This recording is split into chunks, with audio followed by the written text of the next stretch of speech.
ഡെന്നിസിനെ ഞാൻ പരിചയപ്പെടുന്നത് രാജാവിൻ്റെ മകനിലാണ്.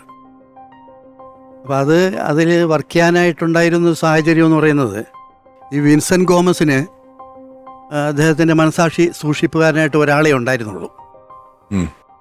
അപ്പോൾ ഇവർ ആ ക്യാരക്ടർ ചെയ്യാൻ വേണ്ടിയിട്ട് അന്നത്തെ പ്രശസ്തരായ 2 നടന്മാർ സമീപിച്ചു. അപ്പോൾ അവർക്ക് ഈ അസിസ്റ്റൻ്റായിട്ട് ചെയ്യാനായിട്ടുള്ള താല്പര്യമില്ല.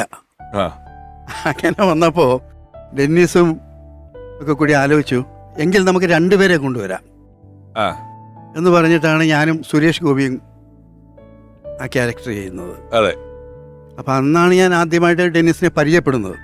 അപ്പം എൻ്റെ ഒരു ഓർമ്മയെന്ന് പറയുന്നത്, വളരെ സൗമ്യനായ ഒരു മനുഷ്യനായിരുന്നു ഡെന്നിസ്. അതായത് ഞാൻ എൻ്റെ ആ 35 വർഷത്തെ ഒരു സൗഹൃദ ബന്ധത്തിനിടയ്ക്ക് ഒരിക്കൽ പോലും ഇങ്ങനെ ആരോടും ശോഭിച്ചു കണ്ടിട്ടില്ല. മോശമായ ഒരു വാക്ക് അദ്ദേഹത്തിൽ നിന്ന് പറഞ്ഞു കേട്ടിട്ടില്ല. മിതഭാഷിയായിരുന്നു. ഞങ്ങൾ ആ സമയം മുതൽ ഒരു 35 വർഷക്കാലം പടമില്ലെങ്കിൽ പോലും നിരന്തരം ഫോണിൽ സംസാരിക്കാറുണ്ടായിരുന്നു. അപ്പോൾ ഏറെയും സംസാരിച്ചിരുന്നത് ഇംഗ്ലീഷ് നോവൽസിനെ പറ്റിയിട്ടൊക്കെയാണ്. ഞാൻ അദ്ദേഹത്തിന് പല നോവൽസും പറഞ്ഞു കൊടുത്തിട്ടുണ്ട്.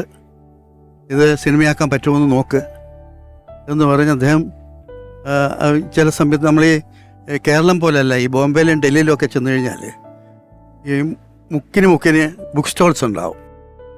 അപ്പോൾ ഇടയ്ക്ക് ഡെന്നിസ് പറയും, നമുക്കൊന്ന് നടന്നിട്ട് വരാം, ഇവിടെ എവിടെയെങ്കിലും ബുക്ക് സ്റ്റോൾ ഉണ്ടോ എന്ന് നോക്കാമെന്ന് പറഞ്ഞ് ഞങ്ങൾ പോവും.